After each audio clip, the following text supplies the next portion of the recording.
Hello everyone, welcome to Matt's Top Tech. Today we're taking a look at the MSI Optix MAG241C curved LED gaming monitor.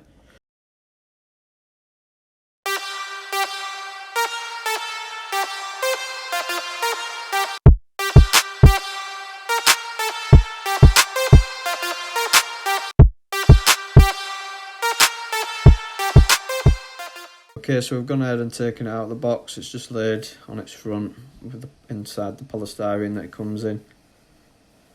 Just going to go ahead and take the plastic off. The monitor does come with the main part of the stand already attached to the back. You can see there, that's exactly how it came in the box. Comes with a nice finish up at the top there. Once we've taken the plastic off, there's the joystick for the controls for the monitor. It's a really nice feature that a lot of monitors are getting now. So all we need to do is attach the actual feet to the monitor. That's the only assembly. It simply slots in, and then it's got a thumb screw underneath. You don't even need any tools to do it. Just lift the flap up and screw it in, and that folds back.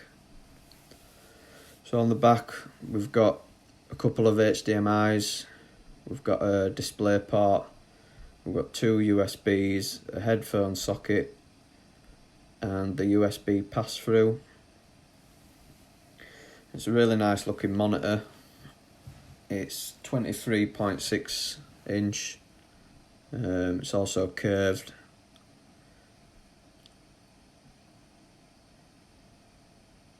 The bezels on the sides, on the right hand side and the left hand side and across the top, are nice and small, and then on the bottom it's a bit bigger with the MSI logo.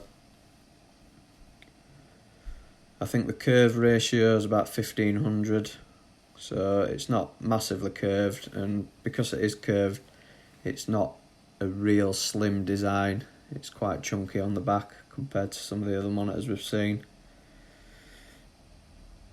A lot of monitors now are coming with these joysticks on the back. It is a really nice feature. It's so much easier to run through the menus. It's just left, right, up, down, and you push it in to enter. Nice and easy. Let's have a look at the menus. Using the joystick on the back, we've got a range of settings. The joystick's really easy. It's just up and down, and you can go left or right to scroll between, and you can also push it in. So we've got the game mode, black tuner, response time, refresh rate, and also set an alarm clock, and your screen assistance. You can set different modes, user, reader. You can see the different colour changes in the background. It's iSaver mode, HDCR and image enhancement. You can change the image, brightness, contrast, sharpness, colour temperature, and the screen size. You've got your input source, navigation key,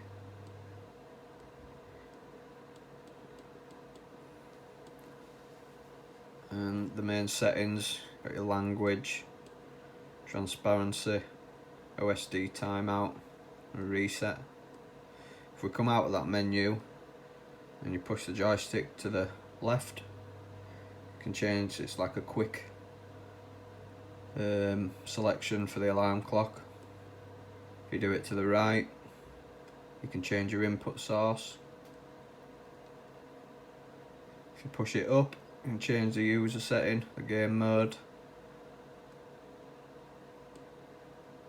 And if you push it down, you can change the screen assistance.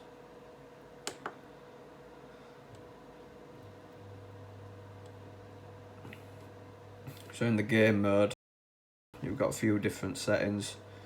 You've got high FPS, racing, RTS. Changes the screen. You can see it in the background. So there's loads of settings to play with. Comes with this app called Gaming OSD. So this is basically like the controls I showed you on the back. So you can change all the settings from in here. Everything that you can on with the joystick, it's just a bit easier to do it on here. You can change the mode on here directly. FPS, racing, RPG. You can change the brightness, contrast.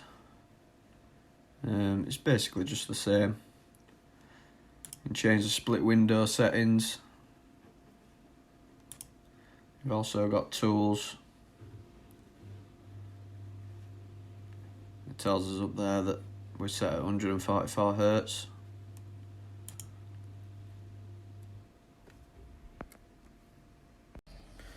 So if you go for the base model, all you get is a tilting display. It's got a fairly decent range of motion. It's not the best. It doesn't move side to side. It's literally just tilt backwards and tilt forwards. So it might not be ideal for everybody, depending on what surface you're putting it on. Another nice feature, it's got a little pop-out bracket that comes out from the side, so you can put your headphones on. You just push it in, it pops out, and it'll fit most headphones on there. And then it just pushes in and clicks back.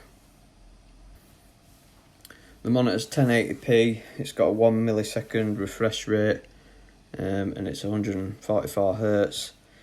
It is a really good image quality on there. As you can see, it's hard to see it through the camera, but yeah, the display is really good, and with all the settings you can change, you can get it just how you like it. So for around £170, it is the base model. If you go for the higher spec, you get the adjustable screen that moves up and down. They also come with RGB lighting on the back, but if you're not bothered about that and all you want to do is just a bit of 1080 gameplay, this monitor is ideal. I hope you found this review helpful, guys. Please like and subscribe.